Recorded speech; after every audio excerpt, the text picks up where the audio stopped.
The chandeliers of Blackthorn Palace burned brighter than the stars outside, casting golden light across marble floors polished to a mirror shine. The annual Winter Ball was the most anticipated event of the season, a night where reputations were made or destroyed with a single glance, a whispered word, or a carefully timed smile. Nobles from every corner of the kingdom had gathered, their jewels glittering like constellations, their laughter carefully practiced and never fully sincere. Music swelled through the ballroom, violins and harps weaving an elegant spell, while servants moved silently between guests, offering crystal glasses filled with wine the color of rubies. At the center of it all stood Duke Alexander Ravenshade, the most powerful and enigmatic man in court. Tall, composed, and impossibly handsome, the Duke wore a tailored black coat adorned with silver embroidery. His expression was calm, unreadable, as though nothing in this world could surprise or disturb him. Many admired him, many feared him, and many women dreamed of being the one who could finally claim his heart. But Alexander Ravenshade had long ago sealed his heart behind walls thicker than the palace stone. As the Duke exchanged polite words with ambassadors and nobles, the grand doors of the ballroom slowly opened. A hush rippled through the crowd. She had arrived. Clara Whitmore stepped inside, her presence quiet yet commanding. She wore a deep blue gown that clung softly to her figure, elegant without being ostentatious. Her auburn hair was styled simply, curls framing her face like flames softened by shadow. She did not wear the most extravagant jewels, yet somehow every eye was drawn to her. Some guests whispered immediately, "That's her, the Duke's former mistress. Why would she dare come here?" Clara heard the murmurs, felt them press against her skin like cold fingers, but she lifted her chin and walked forward. Each step echoed with memories she had tried to bury. Late nights filled with whispered promises, stolen glances in candlelit rooms, and a love that was never meant to be seen by the world. For 2 years, Clara had been Alexander's secret, the woman he visited when the palace slept, the one who knew his smiles without masks, his silences without cruelty. And then, one winter morning, he had ended it. No explanation, no farewell worthy of what they had shared, just distance. And now, fate, or cruelty, had brought them together again. Alexander felt it before he saw her. A strange tightening in his chest, a sudden stillness in the air. Slowly, as if compelled by something beyond his control, his gaze shifted toward the entrance. Their eyes met. For a heartbeat, the world seemed to stop. Clara's breath caught. Memories surged through her, his voice saying her name, his hand warm against hers. The way he once looked at her, as though she were the only truth left in his world. Alexander's face remained composed, but his eyes betrayed him. A flicker of shock, of something dangerously close to regret. Then, without a word, without even a nod of acknowledgement, the Duke turned away. He walked past her. The rejection was swift and merciless, delivered not with cruelty, but with indifference, which somehow hurt more. Clara stood frozen as a shoulder brushed past her, the faint scent of cedar and spice stirring emotions she had fought so hard to silence. Laughter resumed. Music swelled again. The world moved on. But Clara's heart pounded violently in her chest. So this was how it would be. She straightened her posture and continued into the ballroom, refusing to let tears rise. If Alexander wished to pretend she did not exist, then she would show him that she was stronger than his silence. Across the room, Lady Eleanor Hastings watched everything with keen interest. The Duke's fiancée, beautiful, poised, and perfectly acceptable in the eyes of society, held her fan delicately before her lips. Her smile never faltered, but her eyes sharpened as she observed Clara. "So," Eleanor murmured to a companion, "the ghost from the Duke's past has returned." Alexander joined Eleanor moments later, his expression once again carefully controlled. "Did you see her?" Eleanor asked softly, pretending innocence. "Yes," he replied, his voice cool. And nothing," he said, though his clenched jaw told a different story. Clara found refuge near the tall windows overlooking the snow-covered gardens. Outside, Moonlight painted the world in silver, calm and untouched, so different from the storm raging inside her. She had not come to beg. She had not come to cause a scene. She had come for answers. As the night wore on, dancers filled the floor, spinning in graceful patterns. Clara declined invitations politely, her mind fixed on one man. She knew Alexander's habits too well. She knew that eventually, when the crowd thinned and the music softened, he would seek solitude, and she would be waiting. Alexander, meanwhile, struggled to focus on conversation. Clara's presence was like a shadow he could not escape. Every laugh reminded him of hers. Every candle flicker recalled nights they spent together planning a future that could never exist. He told himself he had done the right thing. Loving her openly would have destroyed her. Keeping her close had already endangered her more than she knew. But seeing her again, standing strong, eyes filled with both pain and dignity, shattered the fragile control he had built. As midnight approached, the orchestra slowed, and guests began drifting toward the gardens for fresh air. Alexander excused himself, moving down a quiet corridor lit only by wall sconces. He did not hear her footsteps behind him until her voice broke the silence. "Is this how you greet ghosts, Your Grace?" He stopped. Slowly, he turned. Clara stood a few steps away, her eyes steady, her voice calm despite the storm beneath. "You walked past me," she continued, "as if I was nothing." Alexander met her gaze, and for the first time that night, the Duke of Ravenshade allowed his mask to crack. "I did what I had to," he said quietly. Clara's lips curved into a sad smile. "So did I," she replied, "by coming here." The distance between them felt heavier than any wall, charged with words left unsaid and emotions unresolved. And in that silent corridor, away from the watchful eyes of the court, the story that had never truly ended began once more. The corridor felt colder than the ballroom, as though the warmth of music and laughter could not pass beyond its walls. Candle flames flickered softly, casting long shadows that stretched and trembled with every breath Clara took. She stood facing Alexander Ravenshade, the man who had once been her entire world, now wearing the title and distance of a duke like an unbreakable armor. For a moment, neither of them spoke. Alexander's eyes searched her face, as if trying to memorize every detail he had forced himself to forget. The faint curve of her lips, the quiet strength in her gaze, the sadness she carried with such dignity. He had imagined this meeting countless times, always telling himself he would be ready. He was not. "You should not be here," he finally said, his voice low, controlled, yet heavy with something unspoken. Clara let out a soft, humorless laugh. "That is the first thing you say to me after months of silence." "This place is dangerous for you," he replied. "You know that." "What was dangerous," she said calmly, "was being loved in secret. What was dangerous was being abandoned without a word." Her words struck deeper than any accusation. Alexander's jaw tightened. He looked away, toward the window at the end of the corridor where moonlight spilled across the stone floor. "I ended things to protect you," he said. Clara stepped closer. "No, Alexander. You ended things to protect yourself." Silence fell again, thick and suffocating. Memories rushed back.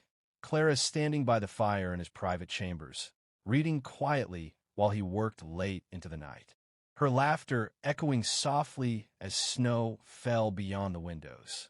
The way she used to look at him, not as a duke, but as a man. "I loved you," Clara continued, her voice steady but raw. "Not your title, not your power. You. And you decided I didn't even deserve an explanation." Alexander turned back to her, his composure finally cracking.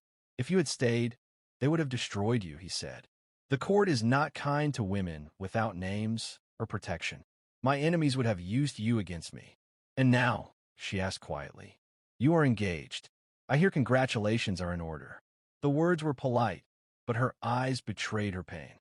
"Yes," he said, "Lady Eleanor is suitable." "Suitable," Clara repeated softly. "That's what love sounds like to nobles, I suppose."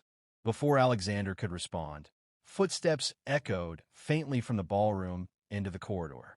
Clara instinctively stepped back, creating distance between them just as a pair of servants passed by, heads lowered respectfully. When they were alone again, Alexander spoke with urgency. "You must leave before this becomes worse." Clara shook her head. "No, I didn't come to hide. I came because I deserve the truth." She reached into her small velvet purse and withdrew a folded letter, worn at the edges. "Do you remember this?" Alexander froze. It was his handwriting, a letter he had written one sleepless night, confessing feelings he had never intended to put on paper, promises he had sworn to keep, words meant only for her. "I kept it," Clara said, "even when I tried to hate you." His voice was barely a whisper. "I never meant for you to hold on to that." "And yet," she replied, folding it carefully again, "here it is. Just like everything else between us. Unfinished." A sharp voice interrupted them.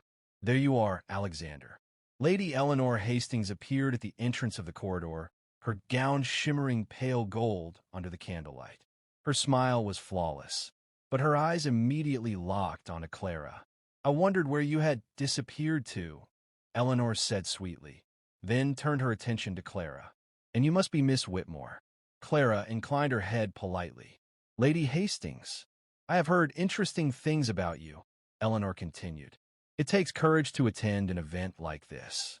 "Her honesty," Clara replied evenly. Alexander sensed the tension tightening like a drawn bow. "Eleanor, this is not the time." "Oh, but it is," Eleanor interrupted gently. "After all, secrets have a habit of revealing themselves at the worst possible moments." She stepped closer to Clara, lowering her voice. "You should know that the Duke and I will be announcing our engagement formally before the end of the season." Clara met her gaze without flinching. "Then I wish you happiness." The simplicity of her response seemed to unsettle Eleanor more than anger would have. Alexander watched the exchange, torn between duty and a past that refused to stay buried. He had chosen a future built on stability and expectation. But standing here, watching Clara face Eleanor with grace instead of bitterness, he wondered what price he would pay for that choice. Eleanor turned back to him, linking her arm through his. "Come, Alexander. The guests are waiting." As they walked away, Clara remained where she was, her heart aching yet strangely lighter. She had spoken her truth.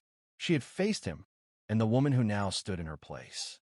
But this story was far from over. Later that night, as the ball began to wind down, whispers spread through the palace like wildfire. A letter had surfaced, a rumor of a former lover, a suggestion that the Duke's heart was not as firmly promised as society believed. Alexander stood alone in his study, staring into the fire. Clara's words echoed relentlessly in his mind. Unfinished. Across the palace grounds, Clara prepared to leave, wrapping her cloak tightly around her shoulders. She did not know what tomorrow would bring, scandal, silence, or confrontation. But she knew one thing with certainty. She would no longer be invisible, and somewhere deep within the Duke of Ravenshade, a truth he had tried to deny finally took shape. Walking past her had been the greatest mistake of his life.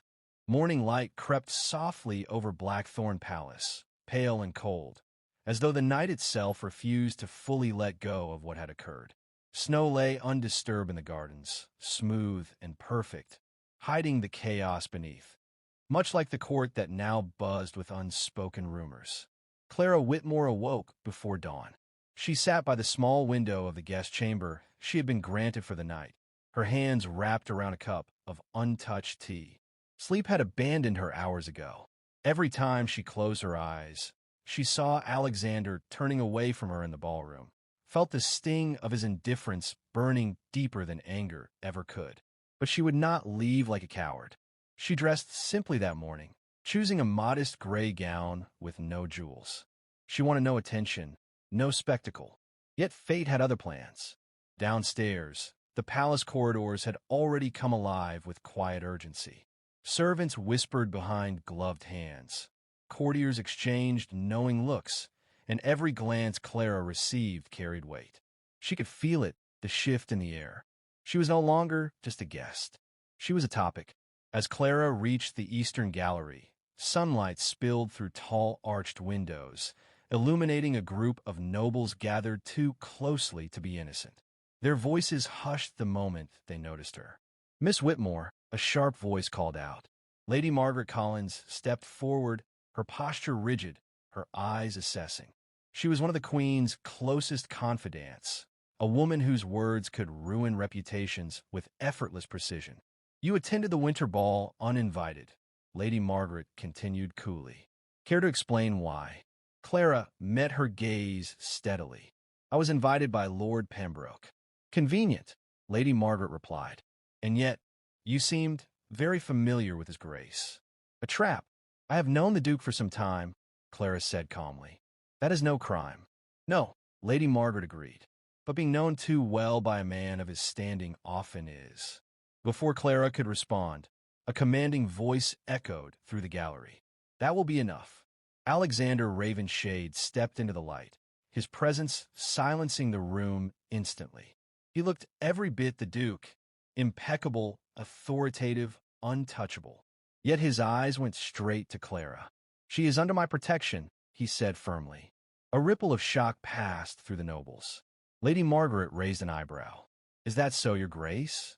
"Yes," Alexander replied without hesitation.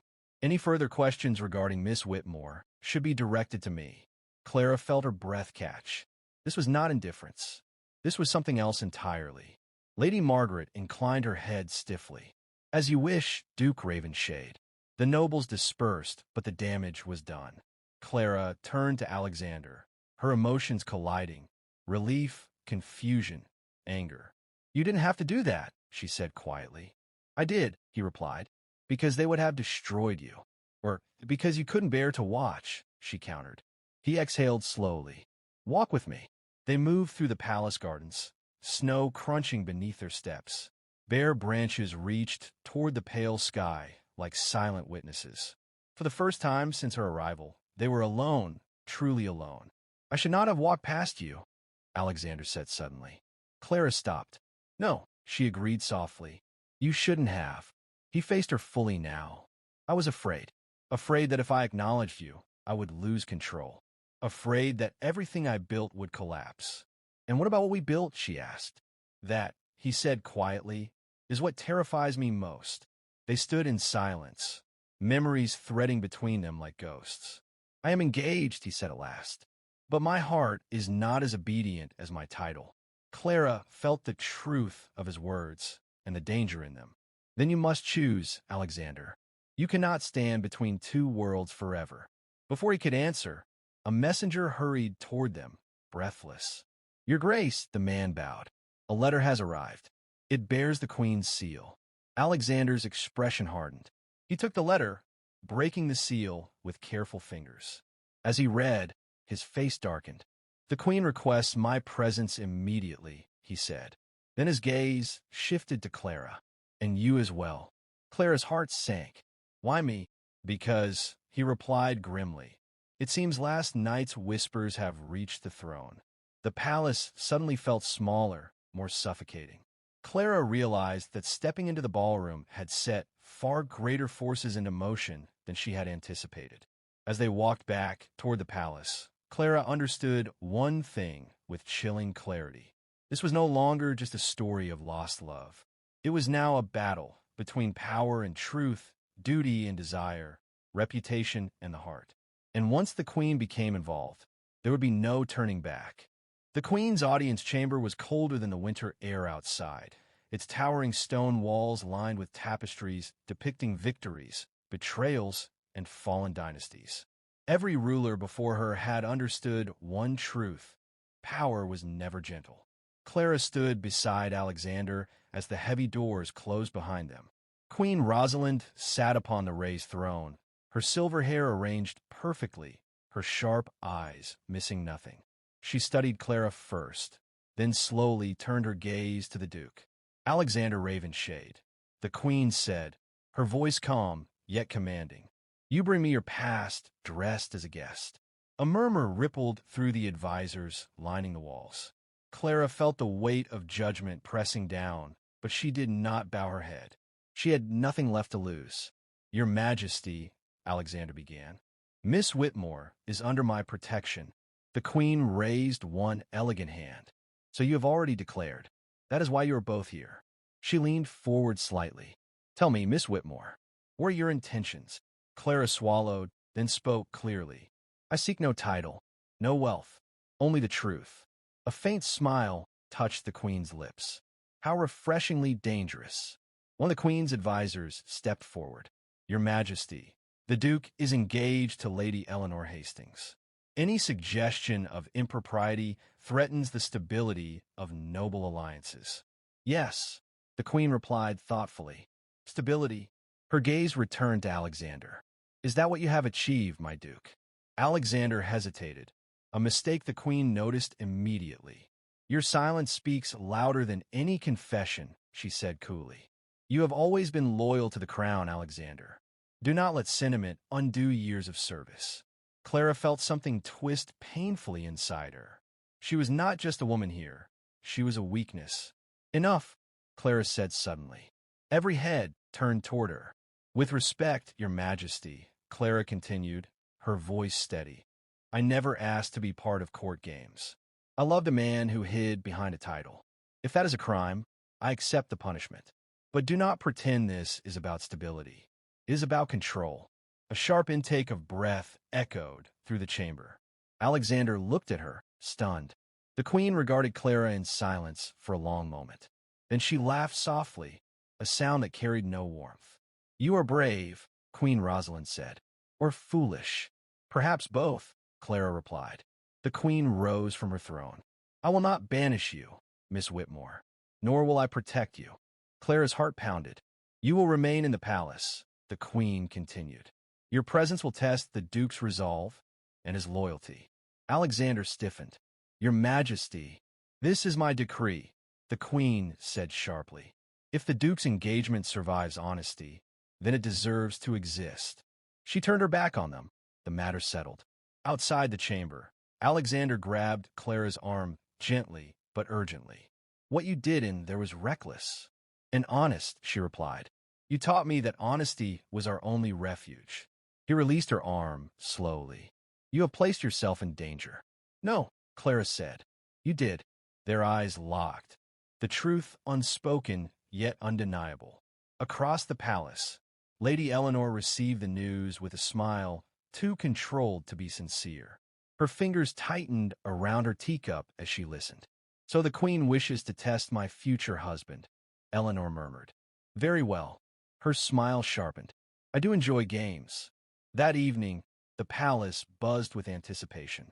Clara found herself assigned a chamber far closer to the Duke's than coincidence could explain. Servants watched her. Courtiers whispered louder. Alexander stood at his window that night, staring out at the frozen gardens, knowing the queen had set a trap, and that he was already caught inside it. A soft knock echoed at his door. When he opened it, Clara stood there, her expression unreadable. We need to talk, she said quietly. Alexander stepped aside, letting her in. As the door closed behind them, neither realized that Lady Eleanor's maid watched from the shadows, already preparing a message that would change everything. Because love, once exposed to power, never remains simple. And the real battle was only just beginning. Alexander's chambers were lit by a single fire, its glow casting restless shadows across the walls. The door closed softly behind Clara, sealing them inside a space heavy with memories neither of them had ever truly left behind. For a moment, they simply stood there, separated by a few steps and an entire lifetime of unspoken words. You shouldn't be here, Alexander said quietly, though his voice carried no conviction. And yet, Clara replied, this is where the truth always found us. He turned away, running a hand through his hair, the Duke's composure slipping in a way only she had ever seen. The queen is playing with us. With you. She is testing you, Clara corrected. I am merely the mirror. Alexander faced her again. Do you know what will happen if I fail? Clara held his gaze. Do you know what already happened when you chose duty over love? The fire crackled between them, the sound too loud in the silence. I loved you, he said suddenly, the words raw and unguarded. I still do. Clara's breath hitched, but she did not move closer. Then why did you let me go? Because loving you openly would have destroyed you, he replied. Because the court would have torn you apart piece by piece. And abandoning me didn't? She asked softly. He had no answer. A knock at the door shattered the moment. Alexander stiffened. Enter. A servant bowed quickly. Your Grace, Lady Eleanor requests your presence. Immediately, Clara felt the sting, but she lifted her chin. Go, she said. Face what you chose. Alexander hesitated, then nodded. Do not leave the palace, he said quietly. Please. When the door closed behind him, Clara finally allowed herself to sit, the strength draining from her limbs. Love had not faded. It had merely learned to ache. Elsewhere, Lady Eleanor stood in her private salon, dressed in ivory silk, her expression carefully neutral. When Alexander entered, she studied him like a puzzle she had nearly solved. You spoke with her, Eleanor said. Yes, he admitted. Eleanor's smile tightened. And I was reminded of truths I tried to forget. She approached him slowly. I do not fear her, because she is beautiful, Eleanor said softly. I fear her, because you love her. Alexander said nothing. That silence, Eleanor continued, tells me everything. She turned away, gazing out the window. I will not be humiliated, Alexander. If you intend to keep her here, then I expect transparency. What are you asking, he said. A choice, Eleanor replied. Soon. Meanwhile, Clara wandered the palace corridors, unable to rest. Every glance felt heavy, every whisper sharper. She knew Eleanor would not remain passive. And she was right. That night, a sealed envelope was slipped under the queen's door. Inside lay carefully chosen words, half-truths painted as scandal, suggestions of impropriety, and one dangerous claim. Miss Whitmore seeks to manipulate the Duke. By morning, the court would believe it. Clara stood on her balcony as snow began to fall again, unaware that the ground beneath her feet was already shifting. Alexander, staring at the engagement ring in his hand, felt something break. The queen had demanded loyalty. Eleanor demanded certainty. And Clara, without asking, demanded truth. Soon, one of them will be sacrificed, and the Duke of Ravenshade would have to decide who.